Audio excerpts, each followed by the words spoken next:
Gloire au Seigneur. Gloire à Dieu. On a vu au premier culte que professer sa foi, pour professer sa foi, il faut vivre en conformité avec sa foi. Et on a vu que le premier niveau de conformité, c'est le témoignage. C'est la manifestation extérieure de notre nouvelle naissance en portant du fruit digne de la repentance. Digne de la repentance. Il faut vraiment que nos familles voient qu'on est chrétien. Il faut vraiment que nos parents voient qu'on est chrétien. Il faut vraiment une différence entre notre vie de maintenant et notre vie d'après. Sinon, nous décrédibilisons notre déclaration de foi. Nous décrédibilisons notre profession de foi. Are you with me? Et on a vu que le deuxième niveau, c'est celui où on démontre la puissance de Dieu. Parce que 1 Corinthiens 2,4 nous dit « Ma parole et ma prédication ne reposaient pas sur des discours persuasifs de la sagesse humaine, mais sur une démonstration d'esprit et de power. » Alléluia. A demonstration of spirit and power. J'aime bien comment les anglophones disent puissance. Power.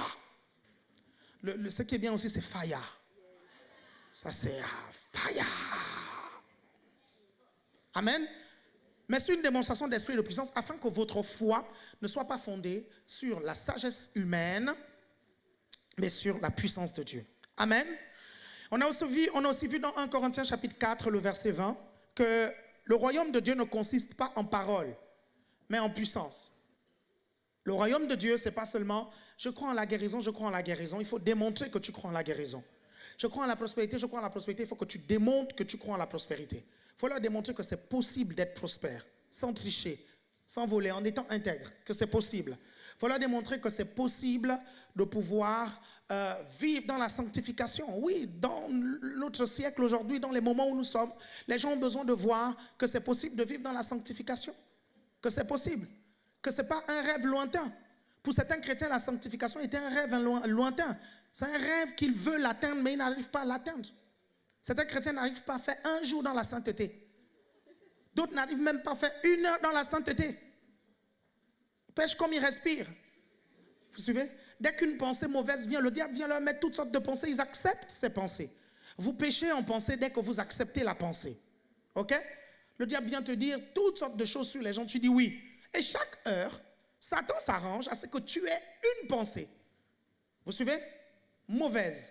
Au lieu de la refuser, tu l'acceptes. Et ce qui fait que ta conscience est souillée, tes pensées sont souillées, tout ton être est souillé. La Bible dit, vous serez saints car je suis saint. La sainteté est accessible pour tout le monde. Vous pouvez vivre même des mois dans la sainteté. Vous pouvez même vivre des années dans la sainteté. Jésus a vécu toute une vie dans la sainteté. Toute une vie, il était saint. Et vous pouvez. Ce n'est pas impossible. Ce n'est pas un rêve lointain. Amen. Vous comprenez ça? Ça va? Dieu dit là, c'est pas dur de vivre dans la sainteté. Qui dit, oh là, Ryan, c'est pas dur de vivre dans la sainteté. C'est facile. Amen.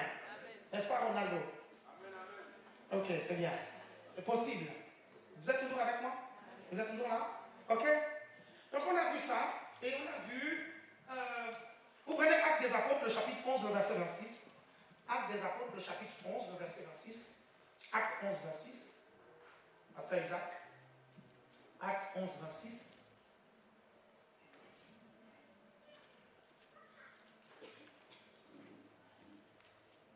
Et l'ayant trouvé, oui, il amena à Antioche. Pendant toute une année, ils se réunirent aux assemblées de l'Église. Ils enseignèrent beaucoup de personnes. Oui. Ce fut à Antioche que, pour la première fois, les disciples furent appelés chrétiens. Voilà. Les disciples furent appelés chrétiens pour la première fois à Antioche. Et ce sont les païens qui leur ont donné ce surnom, chrétien. C'est pour ça que je vous disais au premier culte que si on ne vous a pas encore surnommé dans votre lieu de travail, dans votre famille, dans les milieux où il y a des païens et que vous fréquentez, si on ne vous a pas encore donné un petit nom, vous suivez? J'ai envie de vous dire, posez-vous des questions. Je suis sérieux. Si on ne vous a pas encore appelé pasteur, on ne vous a pas appelé pape, on ne vous a pas appelé prêtre, on ne vous a pas appelé Jésus, on ne t'a pas appelé la chrétienne, Marie, hein, qui? Marie. Parce qu'en principe, ils vont vous surnommer la Sainte Vierge. Ils vont vous surnommer. Est-ce que vous comprenez? Ça fait partie du lot. Amen. Alléluia, ça c'est normal. Donc ne fouillez pas parce qu'ils vous surnomment. Quand je travaillais à CGTL, ils m'ont surnommé mon père. Donc quand je rentrais, ils disaient bonjour mon père, bonjour prêtre, bonjour prêtre. Je disais bonjour mon fils. Est-ce que vous comprenez? Mais je joue le jeu. Je joue le jeu. Est-ce que vous comprenez? Dans mon quartier, ils m'avaient donné toutes sortes de surnoms. Ils m'avaient surnommé Jésus à un moment donné. Après, ils ont viré, ils m'ont surnommé Judas. Vous suivez? Pourquoi ils m'ont surnommé? Vous me regardez, vous dites pourquoi ils m'ont surnommé Judas? Parce qu'en fait, j'étais avec les potes de mon quartier. Et comme pour le Seigneur, je les ai abandonnés, ils ont dit que je suis un traître. Et ils m'ont surnommé Judas. Vous comprenez? Et quand je descendais chez moi, ils criaient toujours Judas, tu m'as trahi. Tu m'as trahi. J'ai dit, je préfère trahir Satan que de trahir Dieu. Vous comprenez ça? Amen. Vous êtes avec moi?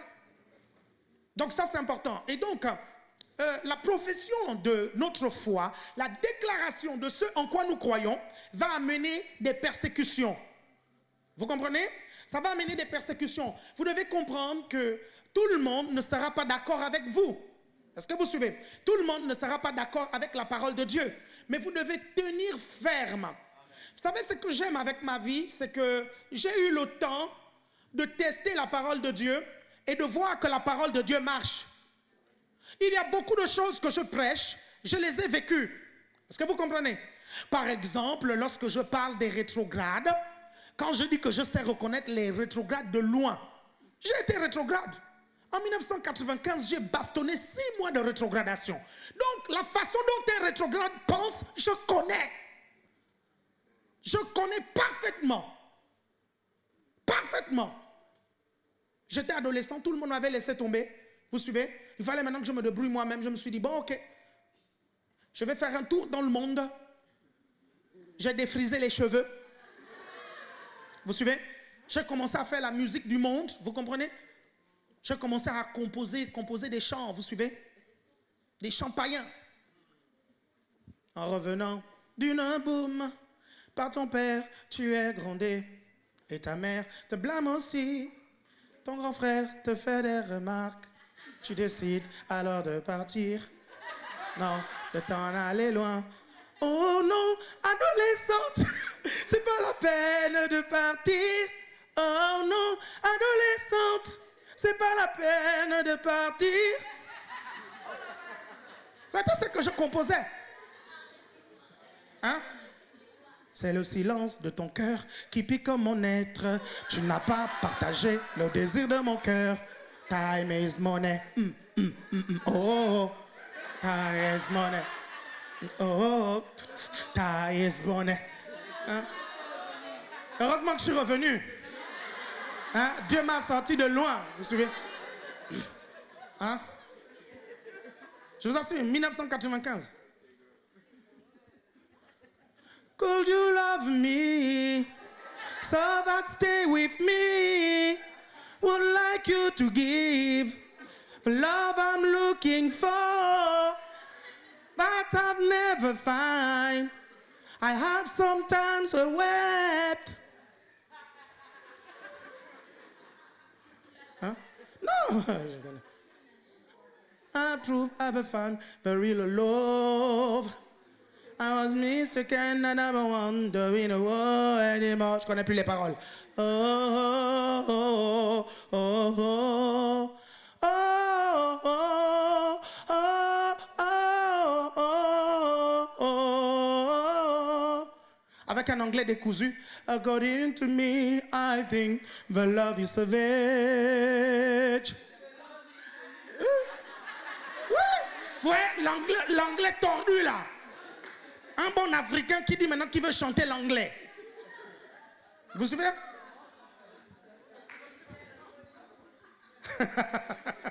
Plein. J'avais composé plein de chansons païennes. Païennes. Donc, vos histoires où vous voulez repartir dans le monde. Vous suivez? Vous venez me faire croire, je ne sais trop quoi. Je sais, le rétrograde, je sais le repérer depuis. Vous suivez? Très loin. Et vous savez ce qui s'est passé? Vous savez ce qui s'est passé? J'ai commencé à fréquenter les stars de mon lycée. Pour les Gabonais, à l'époque, c'était à l'époque des 3MJ. Qui se rappelle des 3MJ? Marino, Marino. Les 3 MJ. C'était mes potes. Les 3, les 3 MJ. J'ai commencé à fréquenter Arnold Jude. Qui s'appelle d'Arnold Jude? Arnold Jude. Arnold Jude. Vous suivez? Et un jour, les artistes, le milieu artistique, je commençais à le connaître. Vous suivez? Professeur T, je connais très bien. Qui connaît Professeur T? Professeur T, on a grandi ensemble. Donc aujourd'hui, si vous me voyez avec lui, c'est juste parce qu'on a grandi ensemble. Non, on a grandi ensemble. C'était un moniteur de l'école du dimanche, Professeur T. Oui, professeur T, c'était un moniteur de l'école du dimanche. Vous comprenez? Ceux qui le connaissent, c'est quel est ton nom, baby, quel est ton nom? Moi, je te pose la question. Quel est ton nom, baby, quel est ton nom? Je te pose la question. Il y a le rabatop, il y a le ting-bang, il y a le bam-bam-bam-bam-bam-taka. C'est vrai? C'est ça qu'il faisait. Et j'étais dedans. Un jour, je discutais avec... on était au lycée et j'étais avec Arnold Jude. On parlait. Je lui ai rappelé ça tout dernièrement sur Facebook. J'étais jeune. J'avais 16 ans. 16 ans. J'ai discuté avec lui. Et quand je parlais avec lui, il me regarde, il me dit, avec mes cheveux frisés, hein, j'ai les cheveux frisés, aplatis, là, vous comprenez? Il me regarde, il me dit, c'est bizarre, mais tu m'as l'air d'un pasteur. Je lui dis, oh, pourquoi tu dis ça, Arnold? Il dit, c'est écrit là. Je lui dis, en fait, je suis un chrétien rétrograde. Il me dit, retourne dans ces choses-là, parce que ce que tu fais là, ça ne te correspond pas. Vous comprenez? Il me le dit, un païen qui me prêche l'évangile. Vous vous rendez compte jusqu'où je suis allé? Un païen qui te prêche l'évangile. Vous suivez? Je suis rentré dans ma chambre, j'ai pleuré. Je dis non, tout ça, c'est des bêtises, c'est des conneries. Vous comprenez? Et là, j'ai composé, oh Seigneur, je viens à toi, car je suis un pécheur. Je n'ai pas fait ta loi, aie pitié de moi. Je viens déposer mon fardeau, car tu as dit, venez à moi, fatigués et chargés du repos, je donnerai, voici mon joug, il est léger. Donc, quand je vous dis que ça c'est les chants des rétrogrades, j'ai fait ça. Quand j'écoute certains chanteurs, oh Seigneur, je suis un pécheur, je connais l'esprit qui t'anime au moment où tu confesses ça.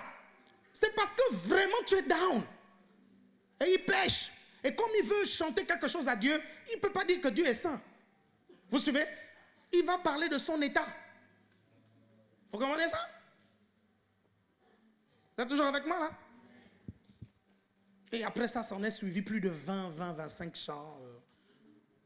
25 dont Jésus est la vie. Vous suivez? Là, ça, ce sont des chants. Jésus est la vie, ça, c'est un chant spirituel. Comment? Chant spirituel.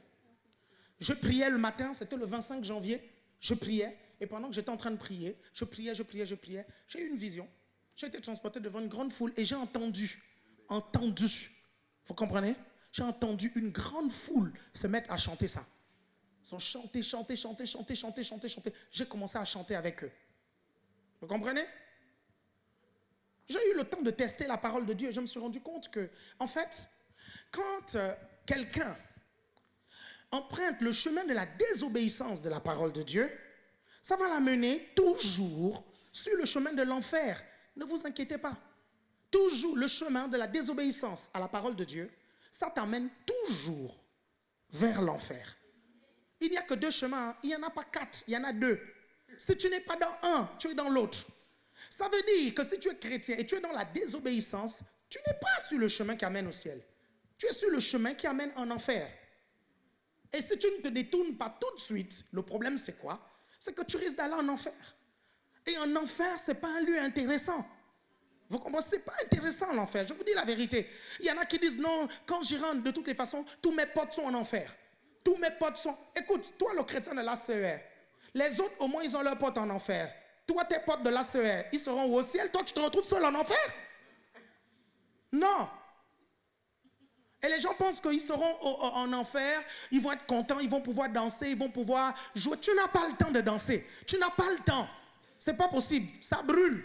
C'est le feu éternel. Ça brûle. Le problème, c'est que nous, les chrétiens d'aujourd'hui, nous vivons notre chrétienté sans comprendre certaines choses. En fait, nous vivons comme si nous n'allons jamais mourir. Nous vivons comme si Jésus n'allait jamais revenir. Bon, supposons que vous allez mourir à 90 ans. OK? Vous ne comprenez pas que toutes les actions que vous posez aujourd'hui endurcissent votre cœur. Les mauvaises actions, ça endurcit votre cœur. Et un jour, vous finirez par perdre la foi. Le Seigneur a dit, quand le Fils de l'homme viendra sur la terre, trouvera-t-il de la foi sur la terre? Pourquoi il le dit? C'est parce que la foi, là, tu peux la perdre. Et comment tu perds la foi? C'est quand tu commences à tolérer plein de petites choses dans ta vie. Parce que tu écoutes les chrétiens rétrogrades de l'église qui viennent te parler et te dire des choses de rétrograde. Non, tu peux ne pas venir à l'église. Non, tu peux ne pas lire la parole. Non, tu peux ne pas prier. Tu es trop spirituel. Tu parles trop de Dieu. C'est quoi ce zèle-là? Ne t'inquiète pas, ça va diminuer un jour. Tu les écoutes et là tu commences à poser des pierres d'incrédulité. Vous comprenez? Ça vous amène petit à petit. Et c'est là où tu rencontres des chrétiens de 40-50 ans. Ils n'ont plus la flamme. Ils deviennent des chrétiens aigris. Ils sont à l'église parce qu'un petit quelque chose leur dit dans leur cœur que c'est le chemin qui va les amener au ciel. Donc ils essayent de se maintenir. Ils sont là, ils se maintiennent dans un petit bout de ficelle. Ils sont là, non, je veux vraiment aller au ciel. Parce que on dirait qu'il comprend la réalité de l'enfant, mais le problème c'est quoi? Il ne fait pas tout pour changer de vie. Vous comprenez? On est là, on agit comme si le Seigneur n'allait pas venir. J'ai fait un rêve cette semaine. J'ai fait un rêve. Dieu merci pour le dénouement dans le rêve. Ah, mon Dieu. J'ai rêvé que la trompette a sonné et que Jésus est venu chercher son église. Vous suivez? Et en fait, la partie du rêve, c'était la partie où j'étais en train de me dématérialiser pour aller rejoindre le Seigneur dans les nuées. Vous comprenez ça? Je me dématérialise. C'est comme si j'ai vécu l'enlèvement. C'est comme si je l'ai vécu. En fait, c'est comme comment on appelle ça? On appelle ça comment? Quand tu quittes d'un endroit à un autre. Une téléportation. Je me suis vu, mais comme si je me transformais en particule. Vous suivez? Et j'allais rejoindre le Seigneur. Je me suis réveillé. Quand je me suis réveillé, la première chose, c'est d'abord me piquer pour me rendre compte si vraiment l'enlèvement a eu lieu. Est-ce que vous comprenez ça? Et nous vivons, on est là, on vit comme s'il n'y avait pas l'enlèvement. On est là, mangeons, buvons, construisons des maisons, ayons des voitures. On s'en fout, on va se consacrer à Dieu plus tard. On servira Dieu plus tard. De toutes les façons, on a toute la vie. La Bible dit que nous devons veiller parce qu'on ne connaît pas l'heure. On ne connaît pas l'heure. Toi et moi, nous ne connaissons pas l'heure. Jésus peut revenir à la fin de cette prédication. Est-ce que vous comprenez ça? Jésus peut revenir pendant que tu dors. Et je me prépare tout le temps. Et il faut tout le temps se préparer. Et la Bible nous parle des vierges folles et des vierges sages. Est-ce que vous comprenez? Le problème dans cette histoire, c'était quoi? C'était l'huile, n'est-ce pas, qui manquait. L'huile, n'est-ce pas? L'huile qui amène le feu. L'huile qui met le feu de Dieu en toi. S'il n'y a pas d'huile, il n'y aura pas de feu, comme je l'ai dit ce matin. Et trop de chrétiens négligent l'huile. Et ils oublient là où on prend l'huile, là où on active l'huile. Certains chrétiens ne comprennent pas que quand à la maison, ils n'arrivent pas à prier, il faut qu'ils se battent à venir à l'église. Parce qu'à l'église, il y a un feu. Vous comprenez? Il y a un feu. C'est comme un feu qui est là et on prend du bois que tu représentes et on met dans le feu. Tu vas t'allumer. Vous comprenez ça? On est là, on aime Dieu par intérêt. On aime Dieu par intérêt, quoi. La preuve, beaucoup viennent ici. Quand ils ont trouvé leur mari, ils quittent l'église. Et ils vous disent qu'ils vont dans une autre église. Mais vérifiez bien, la majorité d'entre eux restent à la maison. Hein. Ils vont dans aucune église. Pourquoi? Ils sont venus, ils ont prié pendant des années pour qu'il y ait un mari. Ils ont prié pendant des années pour qu'il y ait une femme. Dès qu'il a le mari, dès qu'il a la femme, il disparaît. Certains, ils viennent, ils prient. Vous les voyez prier. Quand tu le regardes prier, tu dis, mais il a quoi comme problème? Mais il prie, vous comprenez, non? Il prie. Ça fait des mois qu'il cherche un travail. Ça fait des années, les Cébélons, c'est pour ça qu'ils prient comme ça. Oh. Et tu es là, tu dis, oh purée, il est zélé, hein.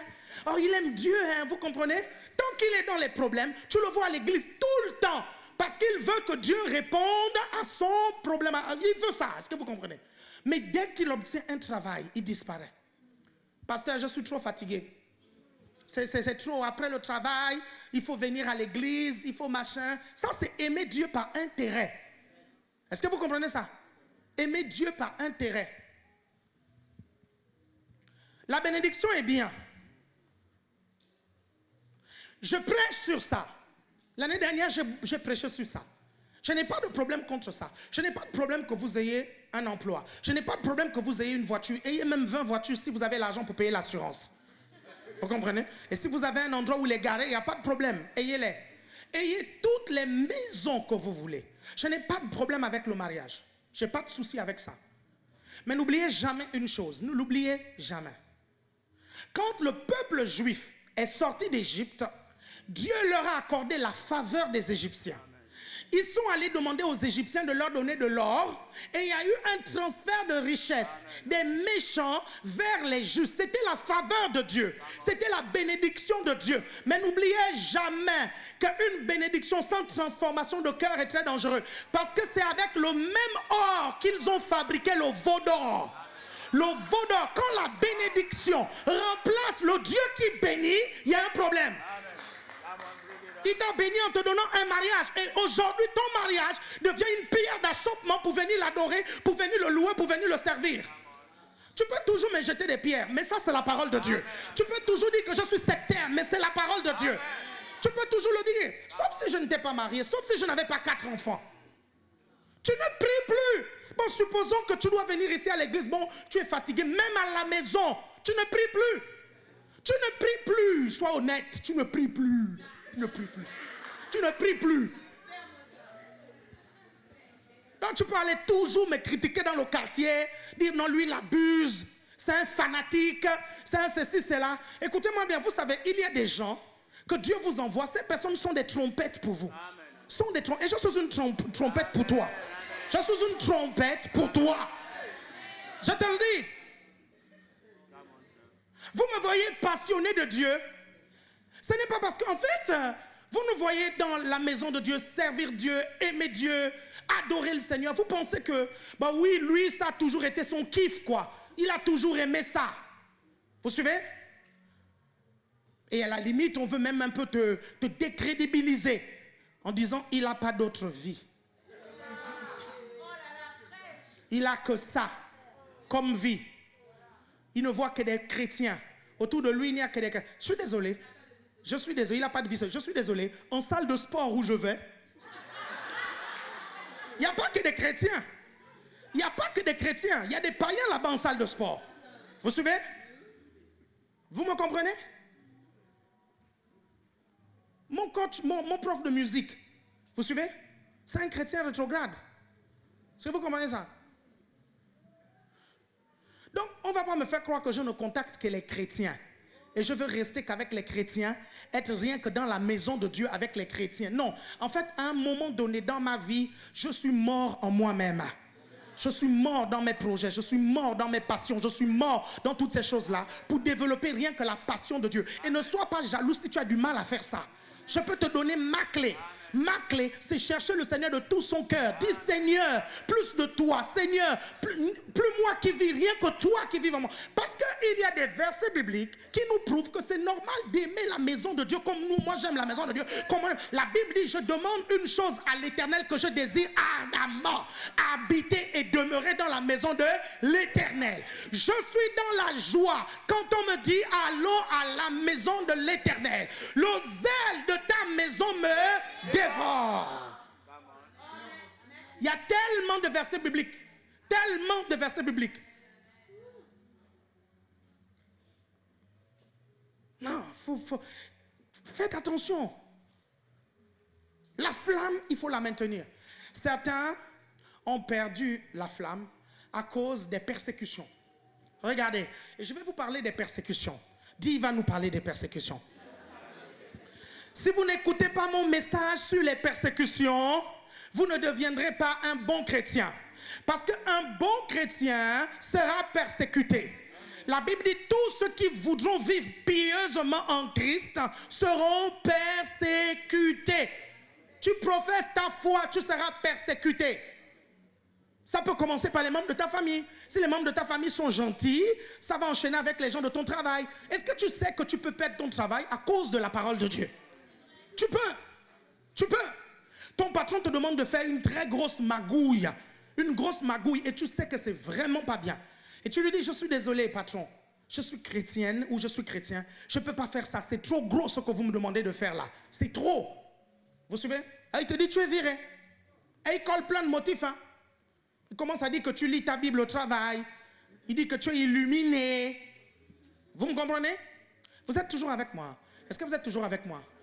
Ah, je me rappelle et je regrette mon église baptiste où on nous prêchait ces merveilleux messages que je vais vous prêcher aujourd'hui. On ne connaissait pas les messages de l'épée qui fend le ciel. On ne connaissait pas les autres messages là. On connaissait que ce que je suis en train de vous dire là. Et ça va poser les fondations dans votre vie. Amen. Amen. Mais la première chose que je veux vous dire, c'est qu'en fait, pour professer sa foi, il faut la déclarer, d'où le baptême. Il faut te faire baptiser. J'aimerais te dire que si tu es chrétien, tu es né de nouveau, tu aimes Jésus, tu dois te faire baptiser. Se faire baptiser, c'est déclarer publiquement au diable, aux démons, à l'église, aux hommes, que tu as décidé de changer de camp. Et c'est à l'impératif.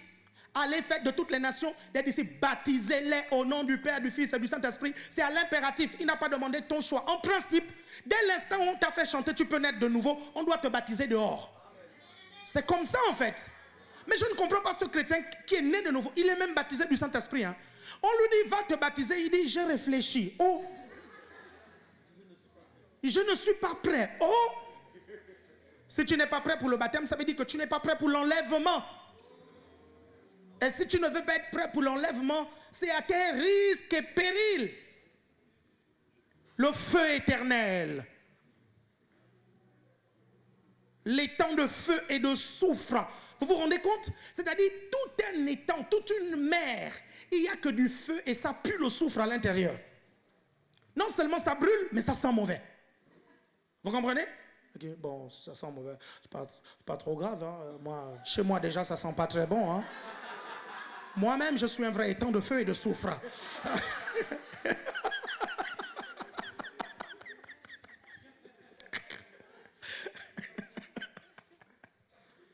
Vous êtes toujours avec moi? Est-ce que vous me suivez? Professer sa foi, c'est aussi évangéliser. Évangéliser, parler de Dieu. Regardez, vous prenez Luc 9, 26. Luc 9, 26. Oh, I like that kind of message. J'aime beaucoup, beaucoup ce genre de message. J'aime beaucoup. J'aime beaucoup. Luc chapitre 9, verset 26. Pasteur Isaac, dis-leur un peu ça là, vraiment. Qu'est-ce que le maître dit? Qu'est-ce que le Seigneur Jésus-Christ dit? Car quiconque aura honte de moi et de mes paroles, le Fils de l'homme aura honte de lui, voilà, quand il viendra dans sa gloire, oui, et dans celle du Père et de ses saints anges. Est-ce que vous imaginez qu'il dit deux choses? Il dit trois choses. La première, c'est que c'est lui qui aura honte de lui. De Jésus d'abord. Jésus. Honte de Jésus. Vous comprenez? Ne pas être capable de dire que nous appartenons à Jésus. Honte de Jésus. Tu es incapable de défendre Jésus lorsqu'on le massacre au travail. Tu es incapable. Les gens disent que Bouddha, Krishna, tout ce monde-là, ils amènent aussi au ciel. Tu es incapable de dire, le seul chemin, c'est Jésus. C'est ce que ma foi dit. C'est le seul chemin. Vous comprenez? Jésus. Et la Bible dit sa parole. C'est-à-dire ce que la parole de Dieu dit. Si tu as honte de dire qu'on peut être guéri par la foi en Jésus-Christ, il y a un problème. Si tu as honte de dire que l'homme ne vivra pas de pain seulement, mais de toute parole qui vient de la bouche de Dieu, il y a un problème. J'ai vu ce passage biblique ce matin. Il y a honte de Dieu, honte de Jésus et honte de ce que sa parole dit. Ne pas être capable de défendre sa parole. Tu as honte parce qu'on va te juger. Vous suivez ça? Parce qu'on va te persécuter. Parce qu'on va te dire toutes sortes de choses. J'ai beaucoup d'ennemis, beaucoup. Et quand vous cherchez, sérieusement, La raison pour laquelle j'ai des ennemis, ce n'est pas parce que je suis allé voler dans un supermarché. Allez vous renseigner, jamais. La raison pour laquelle j'ai des ennemis, ce n'est pas parce que j'ai insulté qui que ce soit ou j'ai tapé qui que ce soit. La raison pour laquelle j'ai des ennemis, c'est à cause de la parole que je prêche là. Parce que je n'ai pas honte de le dire.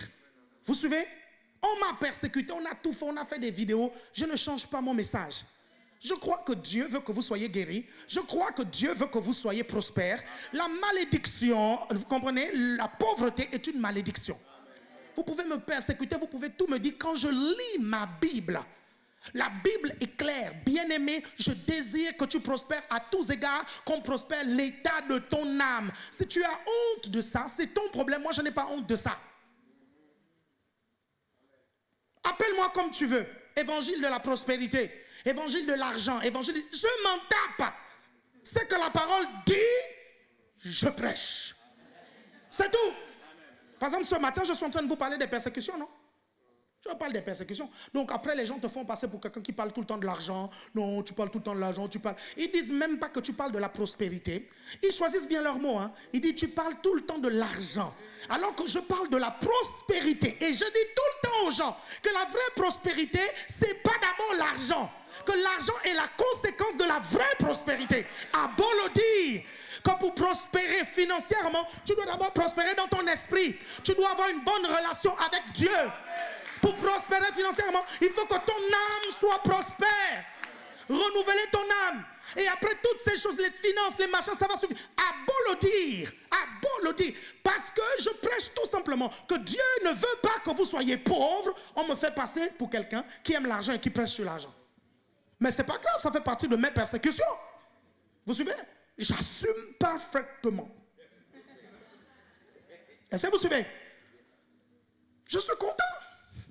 Qu'on me persécute à cause de mon message. Parce que le temps est passé où on m'a persécuté à cause de Jésus. Quand j'étais chez moi, on m'a persécuté à cause de Jésus. Vous savez? À l'école, au lycée, on m'a persécuté à cause de Jésus.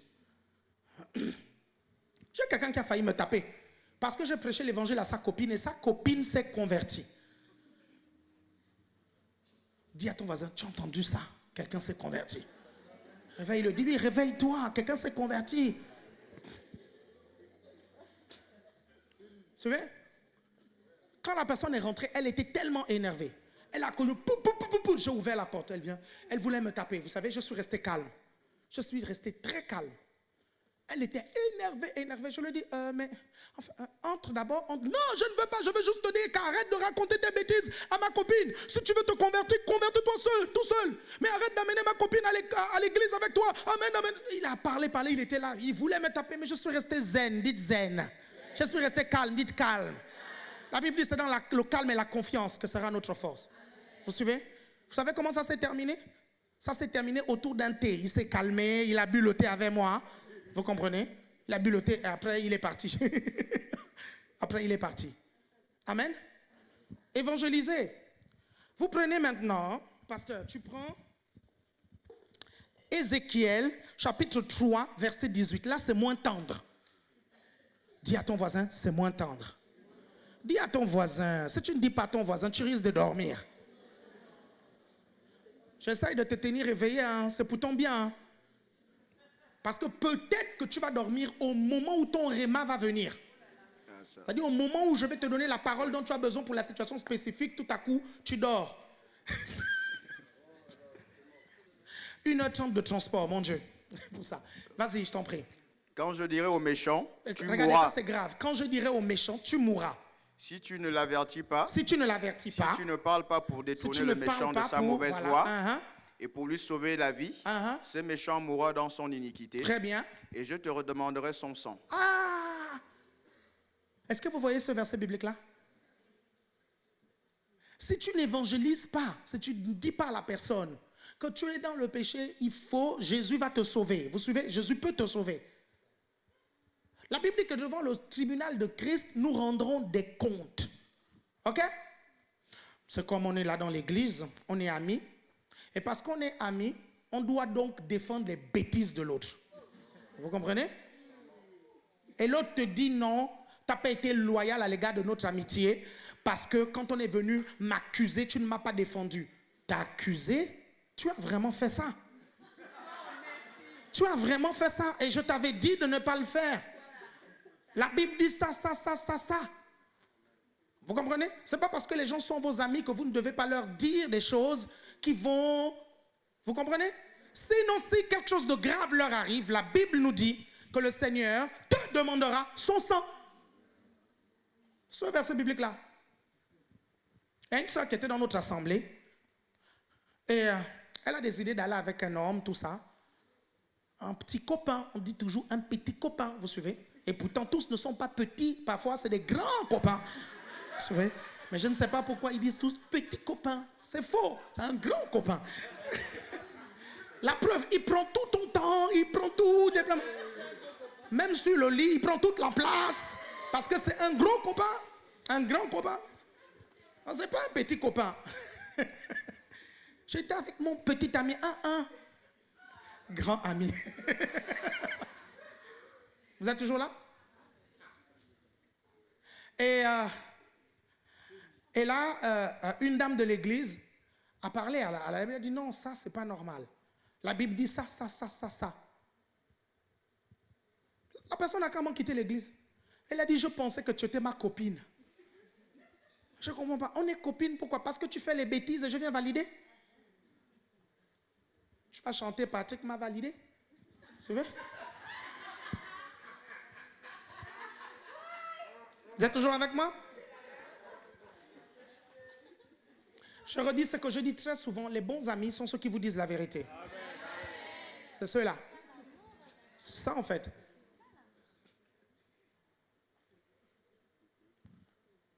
Même votre femme, hein?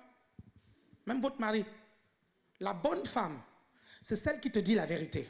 Le bon mari, c'est celui qui te dit la vérité.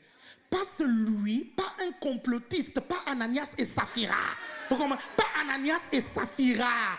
Si ta femme c'est Saphira, il y a un problème. Si ton mari c'est Ananias, vous risquez de finir comme eux. Vous comprenez ça? Et moi je bénis le Seigneur. Je bénis le Seigneur. Parce que j'ai une femme objective.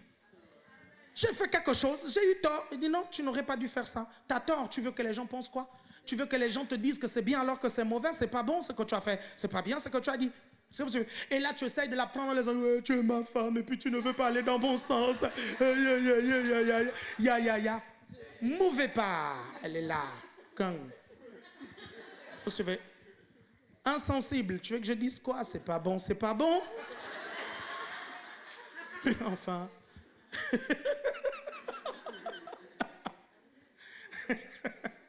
Vous êtes toujours avec moi? Vous êtes toujours là?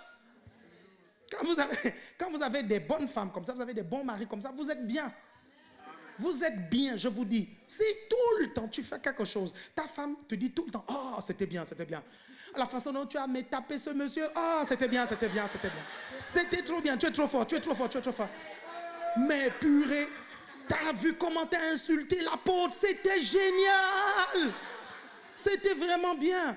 Tu as raison, ne prie plus, parce que Dieu là, il ne veut plus nous exaucer. Chaque fois, ta femme va de ton côté, même quand tu te rebelles contre Dieu. Tu es en danger. Tu es en danger. Parce qu'il faut s'équilibrer, n'est-ce pas? Vous êtes avec moi? Ça va, Chris? Ça va? Ok. Il faut s'équilibrer, n'est-ce pas? Ézéchiel, ça va? Est-ce que vous savez qu'Ézéchiel a vécu à Tel Aviv, en Israël? Bon, il n'en a pas l'air, mais il a vécu à Tel Aviv. 2 ans. 2 ans en Israël, 2 ans. Il a marché sur les traces de Jésus. Vous êtes toujours avec moi? Vous êtes là? Amen. Ok, dernière partie. Il faut être prêt à être persécuté. 2 Timothée 3,12. Être prêt à être persécuté lorsque vous commencez à professer votre foi. Être prêt à être persécuté. Vous n'allez pas y échapper. Vous allez être persécuté. C'est comme ça. C'est comme ça. Et je vais vous expliquer pourquoi, pasteur. Donc, 2 Timothée 3,12. 3,12. Or, tous ceux qui veulent vivre pieusement en Jésus-Christ seront persécutés. Ça, c'est, vous voyez, tous ceux qui veulent pieusement en Christ seront persécutés. Et beaucoup perdent la flamme après les persécutions. Vous comprenez? Beaucoup ne viennent plus à l'église à cause des persécutions. Beaucoup perdent même la foi à cause des persécutions. Et je suis là, en vérité, je me dis, non, quand tu aimes vraiment Dieu, honnêtement, tu n'abandonnes pas Dieu à cause des persécutions. Quand tu l'aimes vraiment, tu affrontes les persécutions. Et je vais vous donner une preuve. Je vais vous donner une preuve. Certains d'entre vous, vous êtes prêts à braver toutes sortes d'interdits pour aller voir votre fiancé ou votre copain. Parce que vous l'aimez. Parce que vous l'aimez. Et vous dites que vous aimez Dieu, vous n'êtes pas capable d'affronter toutes sortes de difficultés. C'est pas moi que tu feras croire ça. Tu n'aimes pas Dieu, je suis désolé. Tu ne l'aimes pas, sérieux. Si tu l'aimes vraiment, je te promets, tu ne baisseras pas les bras. C'est très simple d'aimer Dieu. Hein? Il faut lui parler tout le temps et la flamme va augmenter. L'amour va augmenter. Tout le temps, tu lui parles. Tu lui parles tout le temps, tout le temps, tout le temps. Tu vas voir, plus tu vas lui parler, plus tu vas l'aimer. Mais de ouf, quoi. Ça va? Vous êtes là? Pourquoi les persécutions? Why the persecution? Pourquoi les persécutions? Si vous ne comprenez pas pourquoi Dieu permet les persécutions, vous ne pourrez pas résister aux persécutions. Vous comprenez? Vous baisserez les bras. Vous prendrez les persécutions comme alibi pour abandonner la foi. Comme alibi pour vous détourner de votre destinée. Comme alibi, vous comprenez, pour vous refroidir complètement et des bons rétrogrades. Pourquoi les persécutions? Pourquoi Dieu permet les persécutions? La première chose que vous devez comprendre, pasteur, tu ouvres Matthieu chapitre 13, verset 21. Matthieu chapitre 13, verset 21. La première chose que vous devez comprendre, c'est que le diable veut attaquer la parole que vous avez entendue. Comprenez une chose, la parole de Dieu que vous écoutez va finir par porter du fruit. Quand vous la comprenez, elle finit par porter du fruit. Donc le diable cherche à détruire la graine qui est plantée et il ne veut pas que cette graine pousse. Amen. Donc il va susciter des persécutions pour pouvoir détruire la graine de la parole que vous avez entendue. C'est pour ça qu'après avoir écouté un message, après avoir dit Amen, après avoir médité, après avoir compris le message, quand vous rentrez dans la semaine, vous vivez des persécutions liées à ce que vous avez entendu. Vous devez comprendre que la parole que vous assimilez attire des persécutions liées à cette parole. Toujours et toujours. Parce qu'il y a une chose, vous savez, que le diable veut détruire, c'est la parole de Dieu. Parce qu'en vérité, comme je dis souvent, Dieu, il ne veut pas vous donner la guérison, il ne veut pas vous donner la prospérité, il ne veut pas vous donner la paix, il ne veut pas vous donner la santé divine. Il veut vous donner sa parole dans votre esprit. Et quand il met sa parole dans votre esprit, il y aura la paix, il y aura la guérison, il y aura la santé, il y aura la prospérité. Et une prospérité qui dure, parce que sa parole dans ton esprit va prendre des racines. Donc Satan, sachant que la parole peut amener des dégâts irrémédiables dans son camp, qu'est-ce qu'il va faire? Il va essayer de détruire ce qui a été planté en vous. Comment? En amenant des choses pour vous bousculer. En amenant des persécutions, des difficultés, des tentations. Vous avez écouté un message sur la prospérité. Vous rentrez le lendemain, il y a un huissier qui vient cogner à votre porte. Vous suivez? L'huissier vient même 2 semaines avant l'heure prévue. Est-ce que vous voyez ça? Pourquoi? Parce que le diable veut détruire la parole qui est dedans. Vous comprenez ça? Si vous arrivez à suivre ça, vous verrez, je vous assure, vous n'allez plus vous laisser mouvoir par ces choses-là. Ça, c'est la première raison. Je vais aller un peu plus vite. Ok, mais pasteur, vas-y, lis d'abord Matthieu chapitre 13, verset 21. Mais il n'a pas de racine en lui-même. Voilà. Il manque de persistance. Voilà. Et dès que survient une tribulation, une persécution à cause de la parole. Est-ce que vous remarquez, dès que survient une persécution, une tribulation, à cause de quoi? À cause de la parole qu'il a entendue, à cause de la parole qui a été plantée. Vous allez réussir à vaincre le diable par la parole de Dieu. Vous comprenez? La Bible dit, mais à tous ceux qui l'ont reçu, à ceux qui croient en son nom, elle a donné le pouvoir de devenir enfants de Dieu. C'est la parole qui donne la puissance, le pouvoir de manifester le fait que vous êtes des enfants de Dieu. Amen. Vous comprenez? C'est la parole qui fera en sorte que vous marchez sur les serpents, les scorpions, sur toute la puissance de l'ennemi et rien ne pourra vous nuire. C'est la parole. Vous comprenez? Elle a donné le pouvoir, la puissance, la parole, de devenir enfant de Dieu. Et si le diable sait que c'est la parole qui vous donne l'assurance, la hardiesse, la foi, la puissance, l'autorité de le vaincre, quand vous écoutez ça, il dit il faut que je détruise la parole qui est dedans. Pas que j'attaque. Donc comment il fait? Il envoie les persécutions. Amen. Are you with me? Je suis désolé hein, si je ne parle pas de votre problème de loyer. Hein. Vous avez besoin d'entendre ce que je suis en train de dire là. Non, mais sérieux. Hein. Ou si je ne vous parle pas du problème de couple que vous avez, nanani, nanana, parce que vous avez tout le temps vos problèmes personnels avec vos fiancés. Vous suivez? Mais la parole que je suis en train de prêcher, c'est celle que tu dois entendre today. Today, not today. C'est aujourd'hui. C'est celle-là. C'est celle-là. Amen.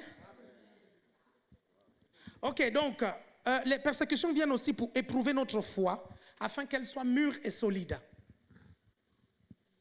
Mûre et solide, éprouver notre foi.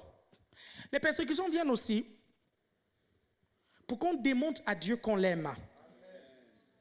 Ok? Dieu permet aussi les persécutions pour gagner des âmes. Et je vais illustrer, vous allez voir. Plus, dans Actes des Apôtres, plus on persécutait les chrétiens, plus il y avait des convertis. Vous savez pourquoi? Parce qu'en fait, le fait que ces chrétiens-là n'abandonnent pas la foi, ça a mené les bourreaux à se questionner. Ça a mené les familles à se questionner. Il y a un homme à la croix de Golgotha qui est là. Le Seigneur est en train d'être crucifié. Et il entend beaucoup de choses. C'est un soldat romain. Le pauvre gars, il est là juste pour accomplir une mission. C'est-à-dire crucifier quelqu'un qu'il ne connaît pas. Les gens disent que ce monsieur est un bandit. D'autres disent non, c'est un saint. Et il est là au bord de la croix. Il voit toutes sortes de choses qui se passent. Vous comprenez? Il voit des femmes qui sont en train de pleurer pour ce monsieur. Il voit même un gars qui l'insulte, un autre qui le défend. Il voit toutes ces choses. Et quand ce monsieur meurt, quand Jésus meurt, la Bible nous dit que le temps s'obscurcit. Il y a les ténèbres partout. Il dit, Seigneur, je te remets mon âme. Et quand le Seigneur expire, ce monsieur regarde, il dit, cet homme était véritablement le Fils de Dieu. Il dit, assurément, cet homme était le Fils de Dieu. Vous comprenez? La mort de Jésus, certains disent que ce monsieur, il s'est converti après. Vous comprenez? Une petite histoire. J'étais à l'école du dimanche. Et oui, j'ai fait l'école du dimanche aussi. J'étais à l'école et il y avait une fille qui venait tout le temps à l'église. Mais quand elle venait en fait à l'église, ses parents la tapaient quand elle rentrait à la maison. Les parents la tapaient. Bouge tes pieds, bouge tes pieds, bouge tes pieds. Bouge, bouge, bouge, bouge, dors pas, dors pas, dors pas, dors pas. Dors pas, dors pas. Ah, je déclare que demain tu auras des millions au nom de Jésus. Ah, tout à coup, Étienne se réveille. Millions. Moi, je suis un Camerounais. Vous avez dit millions? C'est là où j'ai entendu le plus gros amen de Jordana. Tu es où, Jordi? Elle est où? Amen, eh? Les Camerounais avaient l'argent. Oh.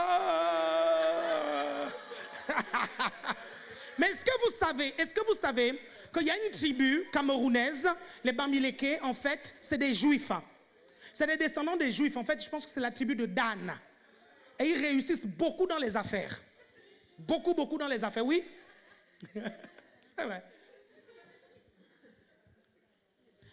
Et donc, quand elle rentrait à la maison, une petite fille, hein, vraiment, elle avait peut-être 8 ans. Elle rentrait à la maison, on la tapait, on la battait, ses parents la battaient. Ses parents lui disent, tu étais où ce matin? Elle dit, non, j'étais à l'église, on tape, pas, on tabasse. La fille, le dimanche matin encore, elle s'habille, la porte est ouverte, boum, elle speed. Elle va à l'église. À un moment donné, les parents se sont arrêtés. Les parents ont dit, on va un peu suivre l'enfant, là où l'enfant part. Parce que c'est bizarre, les coups qu'on lui donne là, ça ne lui fait pas renoncer à ce truc, non, c'est bizarre, on va aller voir. Les parents ont suivi l'enfant. Une histoire vraie, hein? Une histoire vraie. C'était quelqu'un qui venait à l'école du dimanche avec nous.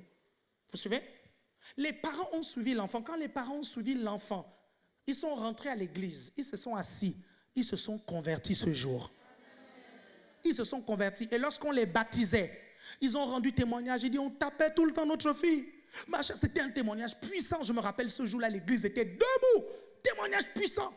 Parfois, on vous persécute pour que vous montriez le bon exemple, pour que les gens voient que vous êtes inébranlable, que les gens voient que vous êtes plein de convictions. Est-ce que vous comprenez? Ce monde est tellement rempli de personnes qui chancellent, qui n'ont pas de conviction. Ce monde est à la recherche des repères. Est-ce que vous comprenez? Vous suivez ça? Donc quand on trouve quelqu'un qui ne se laisse pas ébranler par les difficultés, les épreuves, les persécutions, ça amène véritablement à s'interroger. Vous comprenez? Oh, pour ça, il faut être solide dans la parole. Amen. Alléluia. Vous êtes avec moi? Dis, on est avec toi, pasteur. Ok, rapidement, je vais terminer avec ceci. Dis, tu vas terminer. Donnez-moi 5 minutes. Dis à ton voisin, donne-lui 5 minutes. Donne-lui 5. Non, donne-lui 5 minutes. Dis à une deuxième personne, non, mais vraiment, donne-lui 5 minutes. Dis à une troisième personne, il m'a l'air d'un gars bien. Donne-lui 5 minutes. Donne-lui 5 minutes. Donne-lui 5 minutes. Il a l'air d'un gars bien. Il a l'air d'un gars bien. Donne-lui 5 minutes. Donne-lui 5 minutes.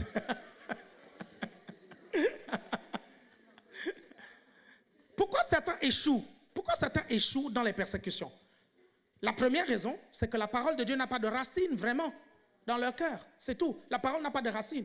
Vous écoutez la parole, vous n'allez pas la reméditer. Vous n'allez pas la mémoriser. Vous n'allez pas l'étudier. David a dit, je serre ta parole dans mon cœur pour ne pas pécher contre toi. Est-ce que tu serres la parole de Dieu dans ton cœur? Quand tu l'as écoutée, est-ce que tu la serres? Est-ce que tu la chéris? Est-ce que tu la protèges? Est-ce que tu la défends? Est-ce que tu la déclares? C'est ça qui amène que la parole ait des racines en toi. Vous êtes toujours avec moi là? Amen. On ne peut pas vaincre quelqu'un qui est rempli de la parole de Dieu. C'est impossible. Je vous dis, c'est impossible de vaincre quelqu'un qui est rempli de la parole de Dieu. C'est impossible. Déjà, il est chargé de la sagesse divine. Tu ne peux pas le coincer. Tu arrives avec une pièce, tu dis, devrons-nous payer l'impôt? Il dit, amenez-moi une pièce. De quelle effigie il y a dans cette pièce? Il dit, César, rendez à César ce qui est à César. Et à Dieu ce qui est à Dieu. Tu ne peux pas le préger. Il est rempli de la sagesse de Dieu. Vous comprenez? Tu as l'impression que ce gars-là, il a un problème avec la loi juive. Et tu te dis, non, on va réussir à le pincer. Voici une dame qui a été prise en flagrant délit d'adultère. Moi, il y a une question que je me pose quand je vois cette histoire. On ne fait pas l'adultère seul. On ne fait pas l'adultère seul. Où est l'homme avec qui elle a fait ça? Où est l'homme? Mes bien-aimés, la réponse est dans, comment on appelle ça? La réponse de Jésus-Christ. Quand on amène cette dame, vous comprenez? On amène, oui, je vous assure, on amène cette dame. Est-ce que vous comprenez? Jésus est en train d'écrire, mais Jésus a déjà vu la vie de toutes ces personnes-là. Et Jésus comprend que, en fait, c'est juste une question de jalousie entre eux tous là, parce que la petite là, est-ce que vous comprenez ça? Parce que la petite là, elle était avec l'un d'eux, après la plaquée, elle s'est mise avec l'autre, après la plaquée, après elle s'est mise avec l'autre. Est-ce que vous comprenez ça? C'est pour ça qu'il va dire, celui parmi vous qui n'a jamais péché, qu'il jette la première pierre. Et la Bible dit, ils étaient accusés par leur conscience. Qu'est-ce que ces gens ont fait pour que la conscience les accuse devant une femme adultère? Vous comprenez ça? Vous ne pouvez pas piéger quelqu'un qui est rempli de la parole de Dieu. C'est impossible. Il est plein de la sagesse de Dieu. Plein. La Bible dit, ils ont commencé à se barrer à tour de rôle, un à un. Un à un, ils sont partis. Parce qu'ils savaient, hein, ils savaient que si l'un disait, moi, l'autre allait dire, oh, frère, non, arrête. Non, tu ne peux pas dire ça. Non, pas toi. Pas toi, c'est toi qui avais même commencé avec elle. Pas toi. Vous comprenez? Vous êtes toujours avec moi là? Vous me suivez? Non. Remplissez-vous de la parole et vous allez voir. Certains échouent parce que, je vais terminer avec ça, parce que les persécutions les rendent malheureux. Pourquoi les persécutions enlèvent votre bonheur? Parce que l'objet de votre bonheur, c'est en fait un mauvais objet. Vous comprenez? Les persécutions, je vous prends un exemple. Quand les épreuves financières viennent, pourquoi vous êtes malheureux? Parce que vous pensez que la vie d'un homme dépend de ce qu'il possède. Jésus a dit, prenez garde de toute cupidité, parce que la vie d'un homme ne dépend pas de ce qu'il possède. Ta vie ne dépend pas de ce que tu possèdes. L'affaire de loyer, l'affaire de nourriture, tu n'as pas besoin de t'inquiéter pour ça. L'affaire de vêtements, tu n'as pas besoin de t'inquiéter pour ça. Jésus a dit, vous comprenez, que cette affaire-là, ce sont les païens qui doivent s'occuper de ça. Vous comprenez? Mais nous les chrétiens, le Père sait que tu dois payer ton loyer. Le Père sait que tu dois manger. Le Père sait que tu dois te vêtir.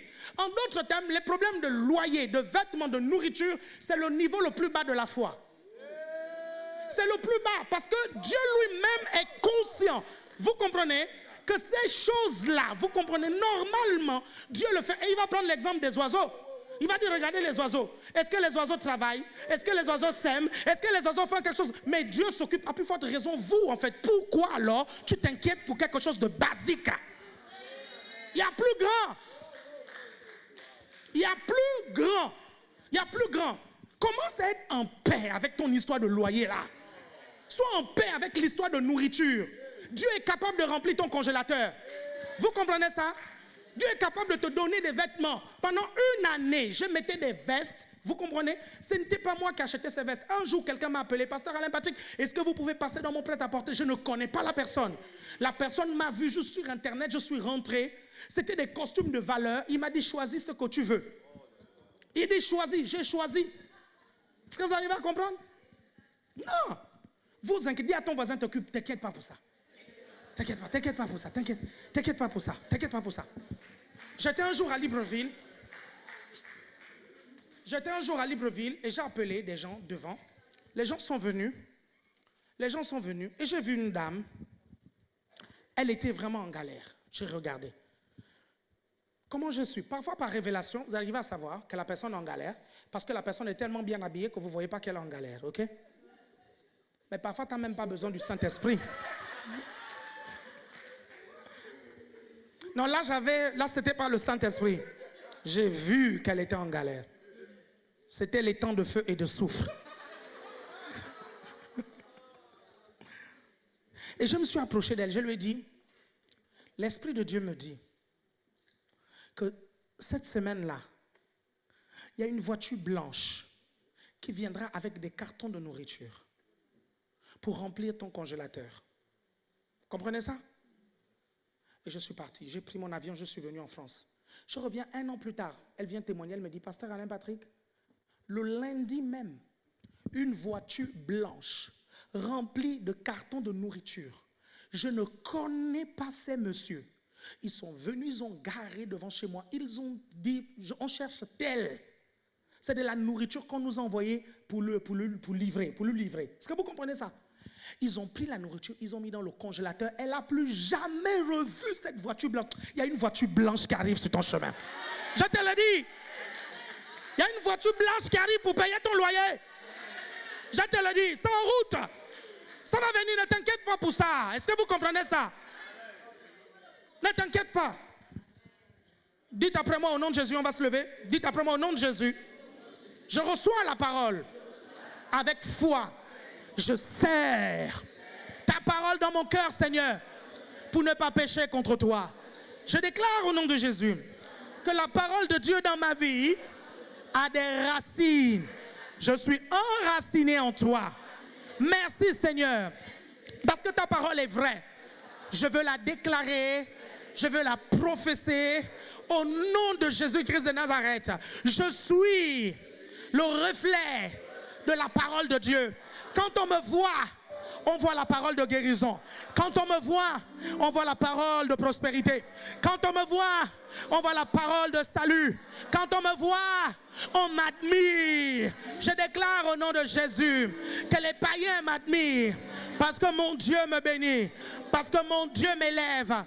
Tu me fais asseoir, Seigneur, parmi les grands. Tu me fais asseoir, Seigneur, parmi les rois.